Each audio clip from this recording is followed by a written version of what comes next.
राधे राधे दोस्तों, कैसे हैं आप सब। उम्मीदें अच्छे होंगे, मैं भी बहुत बढ़िया हूँ। दोस्तों, हर रोज़ की तरह हमारा यूजीसी नेट पेपर 1 पीवाईक्यू की ये क्लास चल रही है, जिसमें 21 जून 2019 का सिर्फ सेकंड का पेपर है। दोस्तों, फ़ोन के ख़राब होने की वजह से दोस्तों पिछले दिन आपकी वीडियो नहीं आ पाई। उसका ये कारण रहा कि मेरा फ़ोन जो है वो ख़राब हो गया था, तो वीडियो मैं किससे बनाता। तो आज जो है फ़ोन सही होके आया, तो मैं आपके लिए फिर आ जाऊँ। दोस्तों, आपका परसों से एग्ज़ाम चालू है। अलग अलग सब्जेक्ट के 14 तारीख तक एग्ज़ाम है। दोस्तों, उसके लिए भी मैंने आपके वीडियो बनाई थी, जो कि आप जाके देख सकते हो किसका एग्ज़ाम कम है। एग्ज़ाम सिटी दोस्तों आ गई थी, उसके लिए भी मैंने वीडियो बनाई थी। दोस्तों, मैं आपसे यही कहना चाहूँगा कि वीडियो को एंड तक देखें, ताकि आप इन प्रश्नों से लाभ उठा सकें। इन्हीं में से 50% पेपर आपका बनता है। कल दोस्तों आपके लिए क्लास आएगी जो मोस्ट रिपीटेड क्वेश्चन हैं, जो बार बार आते हैं यूजीसी नेट पेपर 1 में, उनके लिए आपकी क्लास बनेगी। ठीक है दोस्तों। तो अभी तक आपने अगर चैनल को सब्सक्राइब नहीं किया है तो दोस्तों पहले चैनल को सब्सक्राइब कर लें, साथ में वीडियो को लाइक शेयर कमेंट भी करते रहा करिए। चलिए दोस्तों, पहले प्रश्न की ओर चलते हैं। पहला प्रश्न है, कोई अध्यापक कक्षा में अपनी प्रस्तुति के समर्थन में बहुत से सकारात्मक और नकारात्मक उदाहरण प्रस्तुत करती है। यह शिक्षण के किस स्तर से संबंधित होगा? स्वायत्त विकास स्तर, स्मृति स्तर, अवबोध स्तर और चिंतन स्तर। तो सी है दोस्तों, अवबोध स्तर। तो सी आपका एकदम सही उत्तर है दोस्तों, अवबोध स्तर। यदि कोई अध्यापक कक्षा में अपनी प्रस्तुति में समर्थन में बहुत से सकारात्मक नकारात्मक प्रस्तुत करता है, तो शिक्षण के 3 स्तर होते हैं दोस्तों, स्मृति स्तर, अवबोध स्तर और चिंतन स्तर। मॉरिसन अवबोध स्तर के प्रमुख प्रस्तावक हैं। ये दोस्तों याद कर लो, प्रश्न आपका एक आया है, कितना सब आपको सीखने को मिल रहा है। अवबोध स्तर में तथ्यों को केवल याद करना ही नहीं, बल्कि उन्हें समझना भी होता है। अवबोध स्तर का उद्देश्य विषयों में दक्षता प्राप्त करना एवं सामान्यीकरण की क्षमता को विकसित करना है। अवबोध स्तर में छात्रों के बौद्धिक विकास के लिए अधिकतम अवसर प्रदान किया जाता है। अवबोध स्तर के मूल्यांकन के मुख्य रूप से वस्तुनिष्ठ प्रश्नों जैसे लघु उत्तरीय प्रश्न, पूर्ति प्रश्न, चयन प्रश्न एवं उदाहरण देना आदि का प्रयोग किया जाता है। नीचे अधिगम की कुछ विशेषताएं सूचीबद्ध की गई हैं। इनमें से प्रभावी शिक्षण में सहायक तत्वों को पहचानिए। अधिगमकर्ताओं का अध्यापक के प्रति सम्मान, अधिगमकर्ताओं की मानसिक योग्यता का स्तर, अधिगमकर्ताओं का पूर्व अनुभव, अधिगमकर्ताओं की अध्ययन में अभिरुचि का स्तर, अधिगमकर्ताओं के अंतर्वैयक्तिक संबंध का स्तर, अधिगमकर्ताओं का समाज के बारे में दृष्टिकोण। नीचे दिए गए विकल्पों में से अपना उत्तर चुनिए। तो दोस्तों आपको ऐसे ही कोड देखने को मिलेंगे। तो डी आपका सही है, डी है सेकंड, थर्ड, फोर्थ और सिक्स्थ। तो सेकंड दोस्तों है अधिगमकर्ताओं की मानसिक योग्यता का स्तर, अधिगमकर्ताओं का पूर्व अनुभव स्तर। ठीक है दोस्तों। और है आपका अधिगमकर्ताओं के अध्ययन में अभिरुचि का स्तर और अधिगमकर्ताओं का समाज के बारे में दृष्टिकोण। ठीक है दोस्तों। चलिए अगले प्रश्न की ओर चलते हैं। दोस्तों, मैं जल्दी जल्दी आपके प्रश्न कराने की प्रयास कर रहा हूँ। 4 आपने वहाँ पढ़े और कुछ इसमें थे वो जो इसमें नहीं थे वो भी हैं। अगर आपको कहीं देखने को मिले तो आप जरूर समझ जाइए। अधिगमकर्ताओं के अधिगम के प्रति तत्परता, सक्रियता तथा सतत परिश्रम, अधिगमकर्ताओं का विभिन्न परिस्थितियों में सामंजस्य का स्तर और अधिगमकर्ताओं का शिक्षण प्रक्रिया में अभिप्रेरणा का स्तर, अधिगमकर्ताओं का शिक्षण में वांछित व्यवहार। अतः विकल्प डी सही है। चलिए दोस्तों, नीचे 2 स्तंभ दिए गए हैं, एक में शिक्षण पद देते हैं। आपकी मैचिंग आ गई दोस्तों। मैंने आपको अभी बता दूं, मैचिंग आपका अभिकथन तर्क मैचिंग और आपके कंप्यूटर के 5 प्रश्न। और दोस्तों आपकी आती है number series, alphabetical series, blood relation ये और एनवायरनमेंट, ये ऐसी चीज़ें हैं, इनसे आपको प्रश्न बिल्कुल भी गलत नहीं करने। और आपकी एक दोस्तों तालिका आती है जिसमें 5 प्रश्न आते हैं और आपकी एक आता है गद्य। इनसे प्रश्न बिल्कुल गलत मत करिएगा, ये बहुत इजी टॉपिक हैं, आपको पहले से पता है इनमें से क्या क्या आना है, तो इनको गलत मत करिएगा। स्तंभ ए, स्तंभ बी, व्याख्यान पद्धति, प्रदर्शन विधि, परियोजना विधि, सहयोगात्मक विधि, किसी कार्य में प्रतिभाग परकता पर जोर देना। आइए हम व्याख्या में देखते हैं इसका क्या सही उत्तर है दोस्तों। व्याख्यान का तात्पर्य, व्याख्यान विधि होती है दोस्तों, व्याख्यान का तात्पर्य किसी पाठ्य वस्तु को भाषण के माध्यम से पढ़ाने से है और इस विधि का उच्च स्तर की कक्षाओं के लिए उपयोग माना जाता है। इस विधि में कम समय में अत्यधिक ज्ञान दिया जाता है। यह शिक्षा के लिए सरल, संक्षिप्त, आकर्षक है। प्रदर्शन विधि, यह विधि वस्तु, विचार एवं सामग्री को समझाने में सहायक होती है। इस विधि में अमूर्त अवधारणाओं को प्रभावी ढंग से समझाया जा सकता है। इस विधि में अनुभव आधारित अधिगम प्राप्त किया जाता है। परियोजना विधि के मुख्य प्रस्तावक किलपैट्रिक हैं। इस विधि में विद्यार्थी विभिन्न कार्यकलाप एक साथ निष्पादित करते हैं एवं सीखते हैं। अब सहयोगात्मक विधि, इस विधि में किसी कार्य हेतु प्रतिभाग परखता पर जोर दिया जाता है। ठीक है दोस्तों, आपके यहाँ पे कितने टॉपिक कवर हो गए ये आप यहाँ पे आके देखिए। नीचे किसी अध्यापक द्वारा निष्पादित कार्यकलाप की सूची दी गई है। कौन से कार्यकलाप निर्माणात्मक मूल्यांकन की प्रकृति हैं? निपुणता परीक्षण देना, क्विज सत्र का आयोजन, ग्रेडिंग प्रणाली में विद्यार्थियों का मूल्यांकन, शिक्षण में प्रतिपुष्टि देना और विद्यार्थियों के चिंतन को बढ़ावा देना। तो दोस्तों यहाँ जो आपका सही उत्तर है वो है सी है आपका सेकंड, फोर्थ और फिफ्थ। क्विज सत्र का आयोजन, शिक्षण में प्रतिपुष्टि देना और विद्यार्थियों के चिंतन को बढ़ावा देना। ठीक है दोस्तों, निर्माणात्मक मूल्यांकन को ही संरचनात्मक मूल्यांकन भी कहा जाता है। ठीक है दोस्तों, तो जहां आपका निर्माणात्मक संरचनात्मक मूल्यांकन में कन्फ्यूजन नहीं होता है, दोनों एक ही होते हैं। कुछ सत्र का आयोजन करना और शिक्षण में प्रतिपुष्टि देना। चलिए दोस्तों अगले प्रश्न की ओर चलते हैं। अगला प्रश्न है, आपके यहाँ बहुत सारे और विद्यार्थियों के चिंतन को बढ़ावा देना, शैक्षिक कार्यक्रम के दौरान या शिक्षा सत्र के बीच समय समय पर छात्रों की उपलब्धि का मूल्यांकन किया जाना, अल्पकालीन निर्णय लेने में अधिक सहायक होना, अतः विकल्प सी सही है। नीचे दी गई सूची में से उन शिक्षण विधियों की पहचान कीजिए जिनमें संवाद जन्य विमर्श की बहुत अधिकांश गुंजाइश होती है। श्रव्य दृश्य उपकरणों की सहायता से व्याख्यान, समूह शिक्षण, ट्यूटोरियल, समस्या समाधान विधि, श्याम पट पर लिखकर समझाने की विधि और चॉक एंड टॉक मेथड, समूह चर्चा।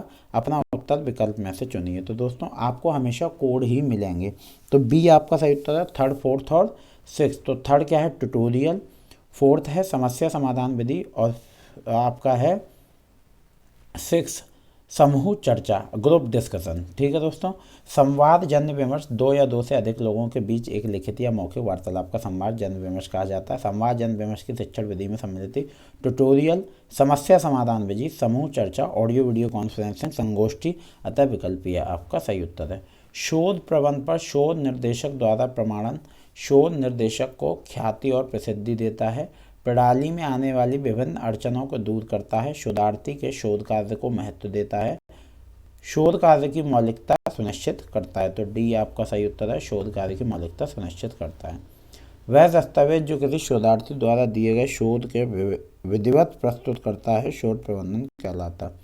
शोध प्रबंध के आधार पर शोधार्थी को कोई डिग्री या व्यावसायिक प्रमाण पत्र प्रदान किया जाता है।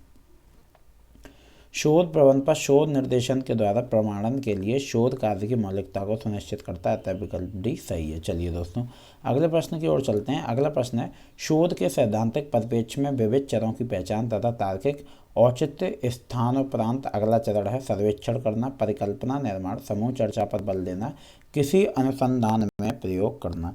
तो बी जो है वो दोस्तों आपका सही उत्तर है, परिकल्पना निर्माण।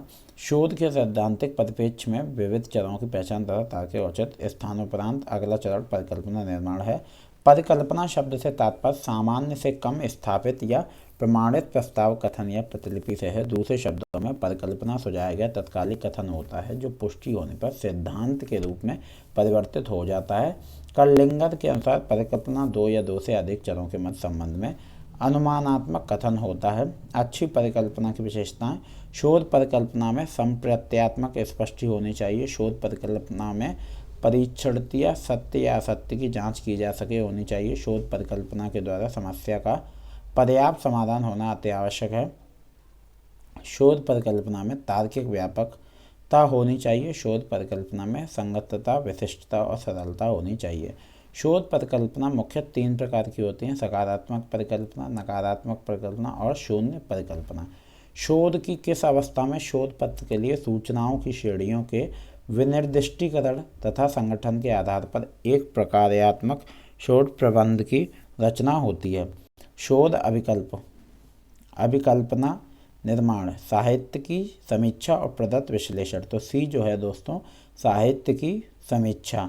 शोध पत्र के लिए सूचनाओं की श्रेणी के विनिर्दिष्टीकरण तथा संगठन के आधार पर एक प्रकार्यात्मक शोध प्रबंध की रचना होती है जिसे साहित्य की समीक्षा कहा जाता है। संबंधित साहित्य सर्वेक्षण, किसी भी नियोजित अनुसंधान कार्य का सर्वाधिक महत्वपूर्ण कार्य संबंधित साहित्य का सर्वेक्षण के किए जा रहे अनुसंधान कार्य को सैद्धांतिक तथा व्यवहारिक पृष्ठभूमि तैयार करना है। संबंधित साहित्य के तात्पर्य पुस्तकों, पत्र पत्रिकाओं, विश्वकोशों, प्रकाशित व अप्रकाशित अनुसंधान प्रबंध पत्र, शब्दकोशों, अभिलेखों तथा अन्य सूचना स्रोतों में उपलब्ध विभिन्न प्रकार की सामग्री से होता है।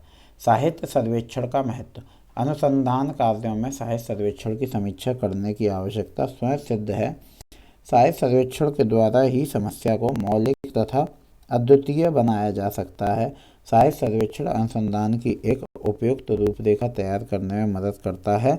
साहित्य सर्वेक्षण के द्वारा ही अनुसंधानकर्ता किसी क्षेत्र में क्या हो चुका है और उस क्षेत्र में क्या करना शेष है उसे तौलकर अपनी शोध समस्या का निर्माण करता है। किस प्रकार के शोध में प्रतिभाग करने से अभ्यासकर्ता में सुधार होने के साथ साथ कार्य परिस्थितियों में भी सुधार की संभावना है। मौलिक शोध, व्यवहार शोध, मूल्यांकन परक शोध और क्रियात्मक शोध। तो डी आपका सही उत्तर है दोस्तों, क्रियात्मक शोध। शोध में प्रतिभाग करने से अभ्यासकर्ता में सुधार होने के साथ साथ कार्य परिस्थितियों में भी सुधार की संभावना क्रियात्मक शोध में होती है। क्रियात्मक शोध दिन प्रतिदिन की स्वाभाविक परिस्थितियों की समस्याओं को पहचानने, अध्ययन करने एवं समाधान खोजने की ओर प्रवृत्त होता है। औपचारिक तथा जटिलताओं पर कम ध्यान देने एवं कम समय, धन व श्रम से समस्या का समाधान संभव होने के कारण यह विधि अत्यंत लोकप्रिय होती जा रही है। रेवर के अनुसार क्रियात्मक शोध व अनुसंधान है जो इस उद्देश्य से किया जाता है कि घटनाओं की समझ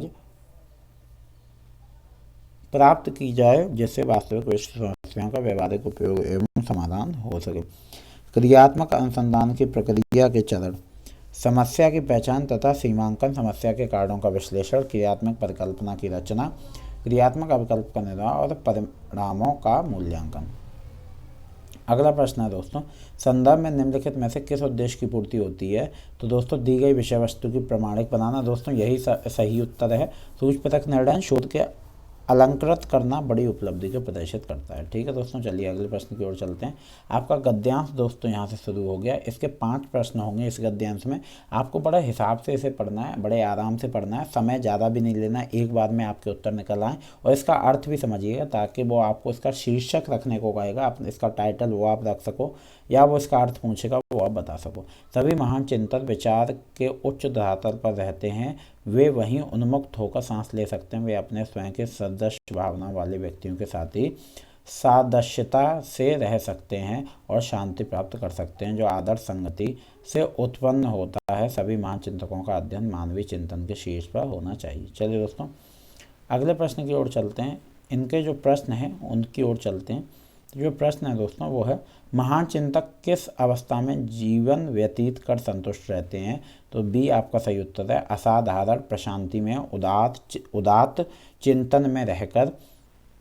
प्रस्तुत गद्यांश के अनुसार महान चिंतकों की जन्म उन्मुक्ति विचार प्रक्रिया हेतु विचारों का उच्च धरातल ही उपयुक्त है जहाँ वे अपने स्वयं के सादृश्य भावनाओं वाले व्यक्तियों के साथ सादृश्यता, इसमें दोस्तों ये मिस टाइप है, से रह सकते हैं। अतः स्पष्ट है कि ये चिंतक असाधारण प्रशांति में, उदात्त चिंतन में रहकर ही संतुष्टि होती है। गद्यांश के अनुसार हमारी उदात्त असंतुष्टि निम्नलिखित में से किस कारण से उत्पन्न होती है? ईश्वर के साथ हमारे साक्षात्कार के अभाव की अनुभूति, प्रतिकूल जगत में अत्यधिक अकेलेपन का भाव, ईश्वर के कतिपय स्रोतों के माध्यम से अमरत्व पद की संभावना और इस पद अधिकार प्राप्त करने की अक्षमता, महान साहित्य में उल्लिखित आदर्शों का वास्तविक जीवन में विपरीत स्थितियों में विरोधाभास। तो डी जो है वो आपका सही उत्तर है दोस्तों, महान साहित्य में उल्लिखित आदर्शों और वास्तविक जीवन में विपरीत स्थितियों में विरोधाभास। प्रश्नगत गद्यांश के अनुसार मानव के समक्ष प्रस्तुत अभिभूत कर देने वाले भव्य आदर्श जब यथार्थ के धरातल पर उतरते हैं तो परमाणुओं की तरह बिखर कर रह जाते हैं। ऐसे में महान साहित्य में उल्लिखित आदर्शों एवं वास्तविक जीवन के यथार्थ में व्याप्त विरोधाभास हमारी उदात्त असंतुष्टि की उत्पत्ति का कारण बनता है। अतः विकल्प डी सर्वाधिक उपयुक्त है।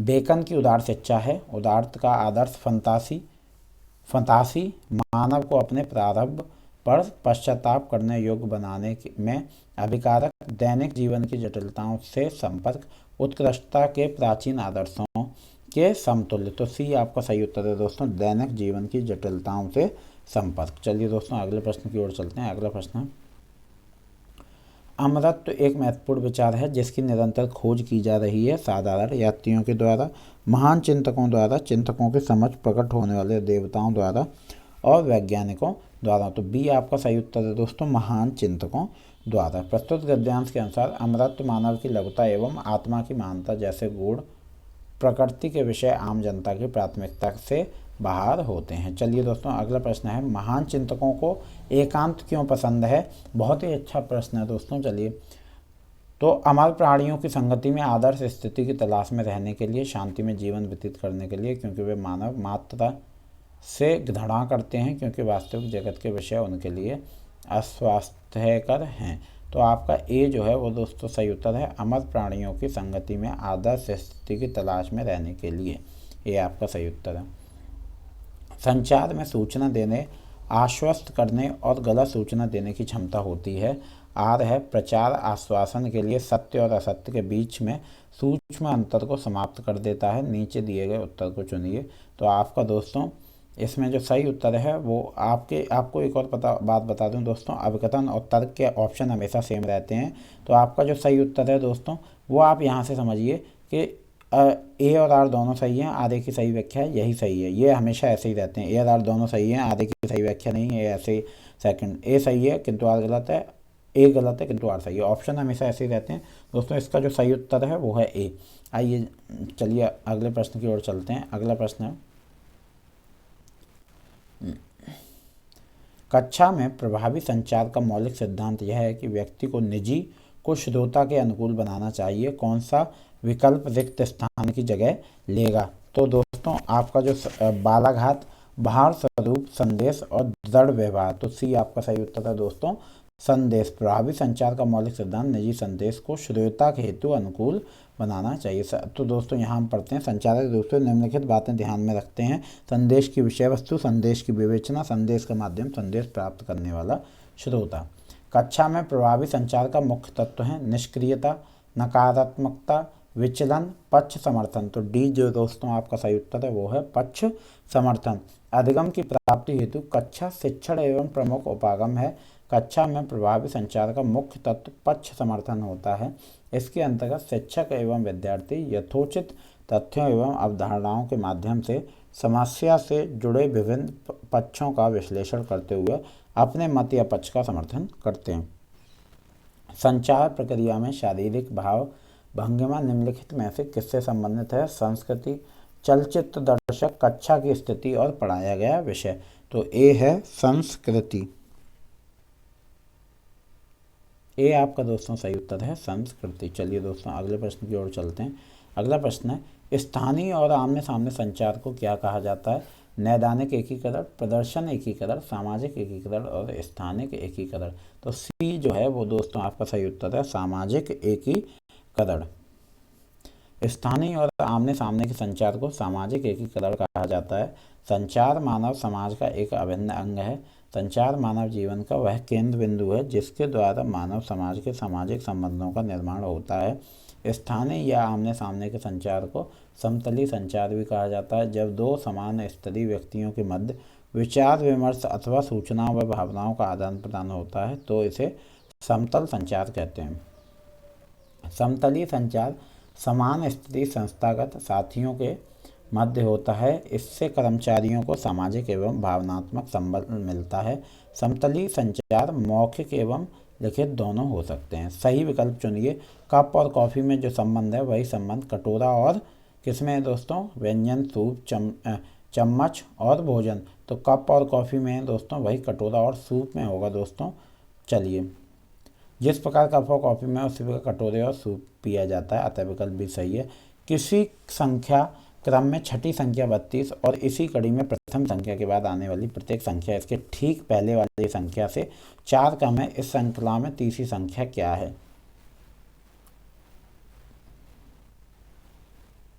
36, 40, 44 और 48। तो देख लीजिए सी है 44। आइए देखते हैं कैसे। माना श्रृंखला की पहली संख्या x, दूसरी x-4, तीसरी x-8, चौथी x-12, पाँचवीं x-16 और छठवीं x-20।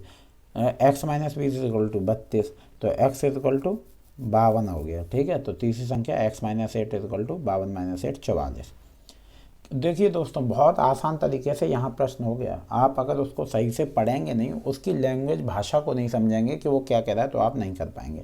पेन और पेपर पे इसको करिएगा। किसी कक्षा में 20% लड़कों की आंखें नीली हैं और 10% लड़कियों की आंखें नीली हैं। यदि कक्षा में लड़के और लड़कियों का अनुपात 4:3, 4:3 है, तो कक्षा में नीली आंखों वाले विद्यार्थियों का अंश क्या है? तो दोस्तों 11/70। आइए देखते हैं। लड़के और लड़कियों की संख्या के अनुपात 4:3। नीली आंखों वाले लड़कों की संख्या 4 × 20%, 4/5।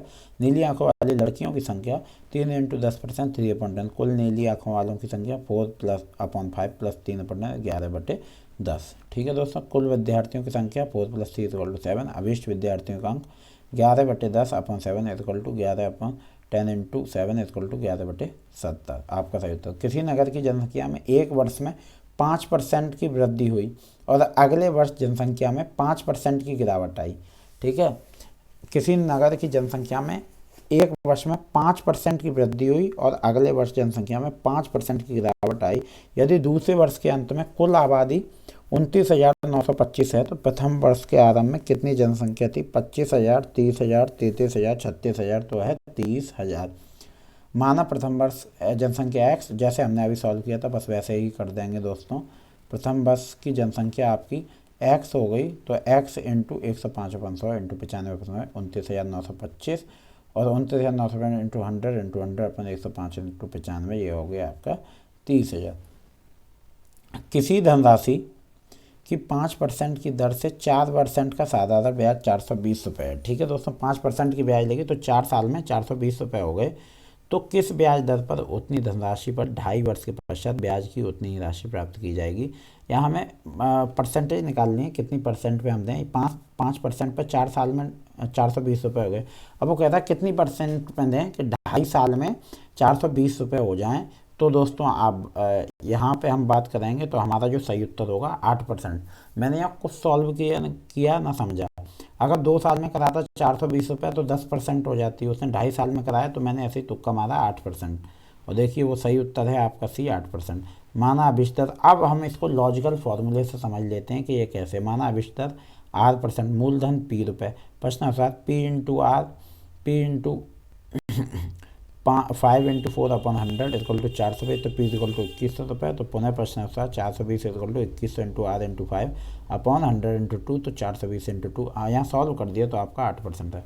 सभी बच्चे लालची नहीं हैं, यह किस तर्क वाक्य उदाहरण है? सार्वभौमिक अस्तिवाचक, सार्वभौमिक नास्तिवाचक, विशिष्ट अस्तिवाचक और विशिष्ट नास्तिवाचक। तो बी जो है वो दोस्तों आपका सही उत्तर है, सार्वभौमिक नास्तिवाचक।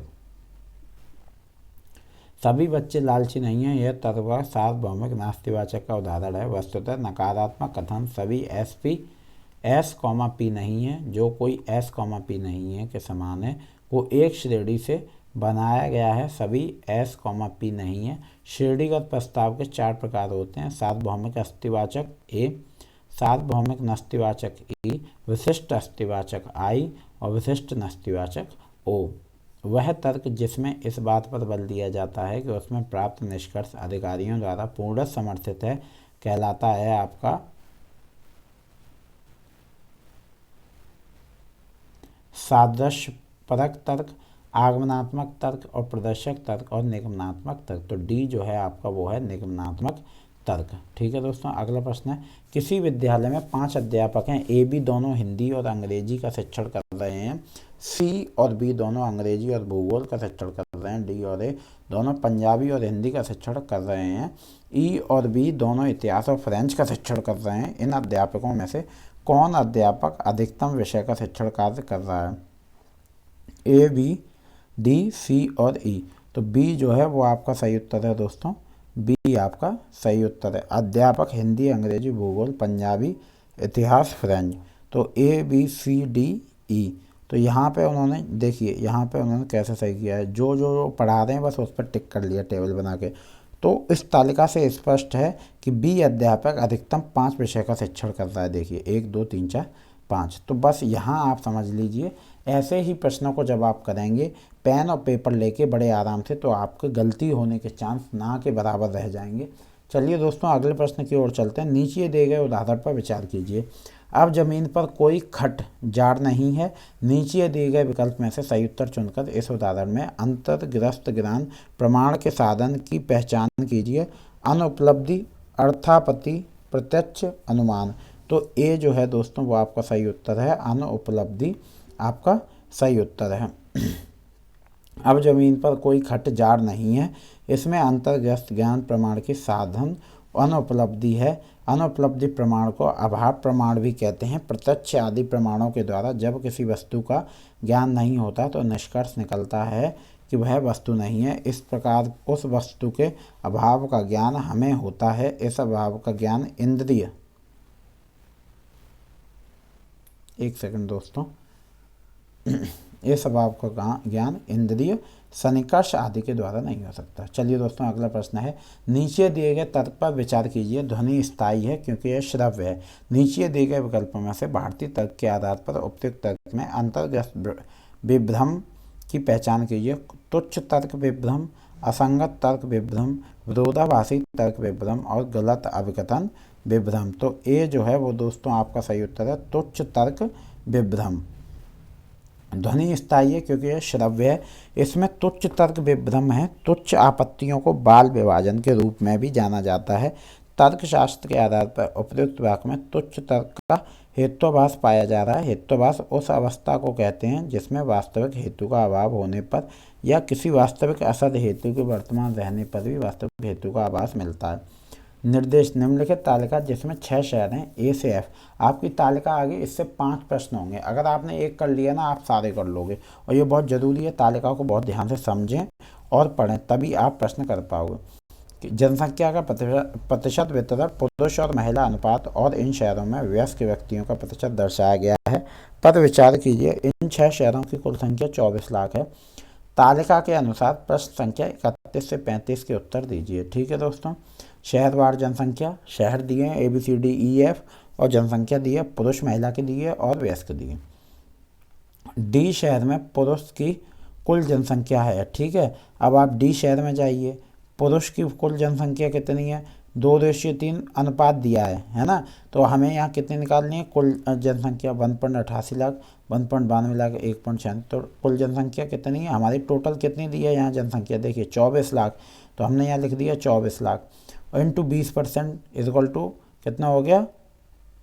4,80,000। तो शहर डी में पुरुष की जनसंख्या 4,80,000 इंटू 2/5, 1,92,000। ठीक है दोस्तों, बी आपका सही उत्तर हो गया। 20% कहाँ से आया? आप ये देखिए 20% यहाँ से आया। टोटल जनसंख्या का 20% यहाँ दिया हुआ है, डी के सामने 20% है। आपको समझ में आ रहा है? यहाँ पे टोटल दिया हुआ था, 20% दिया होता है यहाँ पे। फिर हमने क्या किया, इसको रेशियो को क्या किया है देखिए। चलिए दोस्तों, अगले प्रश्न की ओर चलते हैं। सी शहर में उन व्यक्तियों की संख्या कितनी है जो वयस्क नहीं है? तो अब पहले हम वयस्क वाले निकाल लेंगे, उससे माइनस कर देंगे। यह आपका सही उत्तर यहाँ से आएगा। देखिए ए 1,07,520, 1,08,410, 1,09,560, 1,10,800। तो ए है 1,07,520। जानते हैं कैसे? से 24 लाख तो टोटल जनसंख्या, 16% हमने वहाँ से हटा लिया है, तो आपका आ गया 38,04,000। तो सी शहर में वयस्कों की प्रतिशत है 72। तो शहर सी में अवयस्क हैं 28%। 28% निकाल लो, 38 आपका 3,84,000 से। तो ये आपका निकला दोस्तों 1,07,520। चलिए दोस्तों, बी शहर में पुरुष और महिलाओं की संख्या में कितना अंतर है? तो पहले वो रेशियो दिया, पुरुष और महिलाओं की संख्या निकालनी पड़ेगी। डी दे रहे हैं 48,000।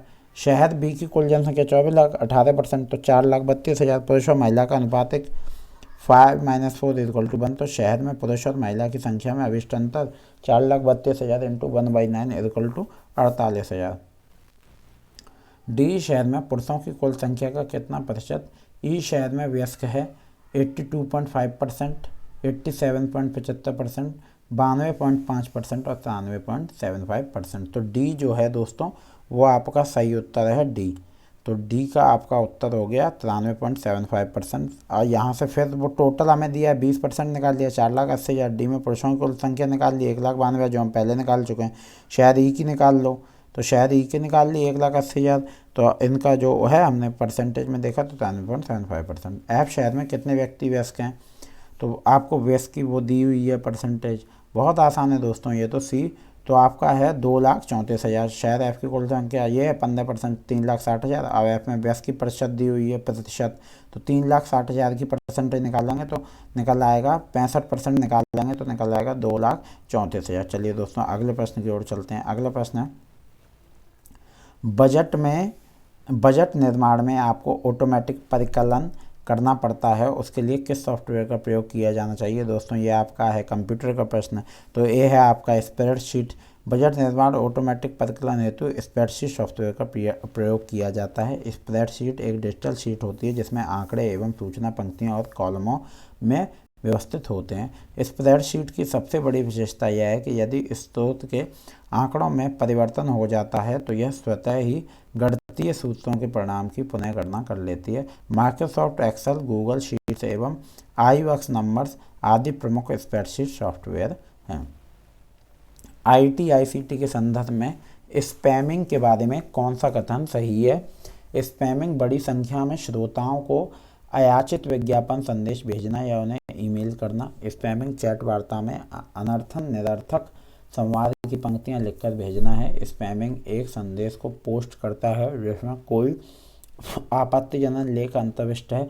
स्पैमिंग विश्वासपात्र व्यक्ति के रूप में छल साधन का प्रयोग कर दुर्भावनापूर्ण कारणों से संबंधित सूचना प्रदान करना है। तो ये आपका सही उत्तर है दोस्तों। स्पैमिंग बड़ी संख्या में श्रोताओं को अयाचित विज्ञापन संदेश भेजना या उन्हें ईमेल करना है।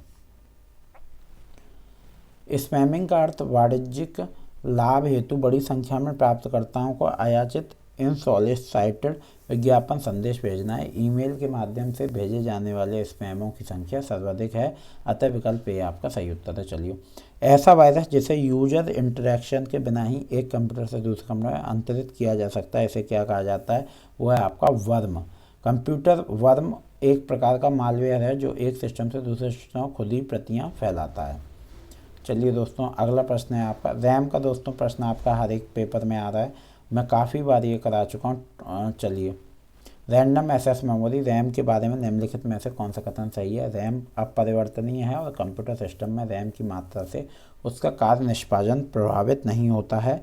रैम अपरिवर्तनीय है और कंप्यूटर सिस्टम में रैम की मात्रा से उसका कार्य निष्पादन प्रभावित होता है। रैम परिवर्तनीय है और कंप्यूटर सिस्टम में रैम की मात्रा से उसका कार्य निष्पादन प्रभावित नहीं हो सकता। रैम परिवर्तनीय है और कंप्यूटर सिस्टम में रैम की मात्रा से उसका कार्य निष्पादन प्रभावित हो सकता है। डी आपका सही उत्तर है।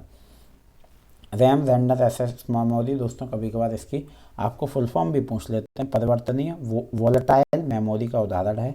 परिवर्तनीय वोलेटाइल मेमोरी ऐसी मेमोरी है जिसमें ऊर्जा आपूर्ति बंद होती है, संग्रहित जानकारियाँ लुप्त हो जाती हैं। सामान्य रैम की क्षमता जितनी अधिक होती है उसे कंप्यूटर सिस्टम की दक्षता एवं कार्य निष्पादन क्षमता भी उतनी ज़्यादा होती है। दशमलव संख्या 75 का द्विआधारी समतुल्यांक क्या है, तो ये है दोस्तों आपका डी 1001011।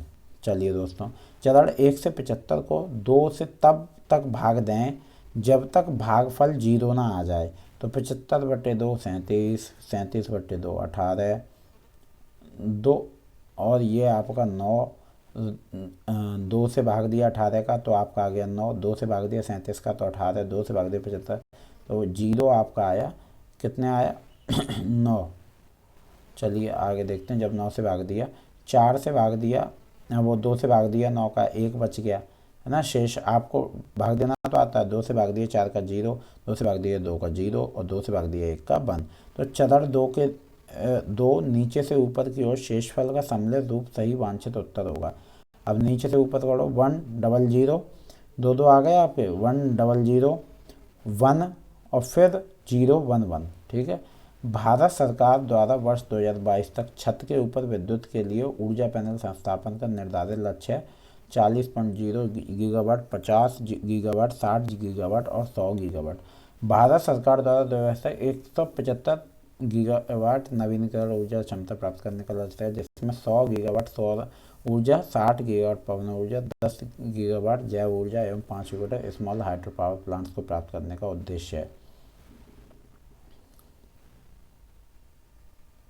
चलिए, जलवायु परिवर्तन की समस्या के समाधान के लिए भारत सरकार के कितने राष्ट्रीय मिशन हैं?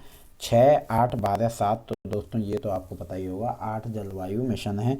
दोस्तों आपको एक और बात बता दूं, अगले प्रश्न में जो सही उत्तर था वो ऑप्शन में नहीं था, इसलिए हम उसको छोड़ दिया, मतलब आप वहाँ पे छोड़ सकते हैं। ऐसे भी आपके PYQ में प्रश्न आते हैं, ऐसा होता है, तभी ऐसे प्रश्न आपके सामने आ रहे हैं। जलवायु परिवर्तन की समस्या के समाधान के भारत सरकार द्वारा वर्ष 2008 में जलवायु परिवर्तन का राष्ट्रीय कार्यान्वयन NAPCC का प्रारंभ किया गया। इसके अंतर्गत 8 राष्ट्रीय मिशन थे। राष्ट्रीय सौर मिशन, राष्ट्रीय संवर्धित ऊर्जा बचत मिशन, राष्ट्रीय सतत पर्यावरण मिशन, राष्ट्रीय जल मिशन, राष्ट्रीय हिमालय पद प्रणाली परीक्षण मिशन, राष्ट्रीय हरित भारत मिशन, राष्ट्रीय सतत कृषि मिशन, राष्ट्रीय जलवायु परिवर्तन कार्यनीति ज्ञान मिशन। चलिए दोस्तों, अगला प्रश्न है, निम्नलिखित में से किस ऊर्जा स्रोत का उपयोग विद्युत उत्पादन में ऊर्जा संपरिवर्तन डायरेक्ट एनर्जी कन्वर्जन के लिए किया जाता है? बायोमास, वायु, जियोथर्मल और न्यूक्लियर। तो आपका जो दोस्तों सही उत्तर है वो है प्रत्यक्ष। दोस्तों यहाँ पे इसका सही ऑप्शन नहीं दिया गया है, इसलिए यहाँ उत्तर नहीं लिख के आता है, ठीक है। लेकिन अब ये बताएंगे कि क्या सही है। प्रत्यक्ष ऊर्जा रूपांतर डायरेक्ट एनर्जी कन्वर्शन एकमात्र चरण में ऊर्जा को एक रूप दूसरे रूप में परिवर्तित करता है। उदाहरण के पवन ऊर्जा टरबाइन पवन में स्थित गतिक ऊर्जा को विद्युत ऊर्जा एवं यांत्रिक ऊर्जा में परिवर्तित करता है। बी सही उत्तर है। यद्यपि नाभिकीय संलयन न्यूक्लियर फ्यूजन की प्रक्रिया में प्रत्यक्ष ऊर्जा रूपांतरण का प्रयोग किया जाता है, तो अतः विकल्प डी भी सही है, जबकि UGC द्वारा सिर्फ बी को सही माना गया, ठीक है। तो बी है आपका वायु, और डी भी सही है, लेकिन वायु को माना गया है। किसी भूगर्भतापीय आरक्षित में 5 × 10⁻19 J ताप संग्रहित है। यदि इस आरक्षित के आधार पर किसी भूतापीय विद्युत संचय की कुल क्षमता 0.04 है, तो इस संचय से 1 वर्ष की समय अवधि में कितना विद्युत उत्पन्न किया जा सकता है?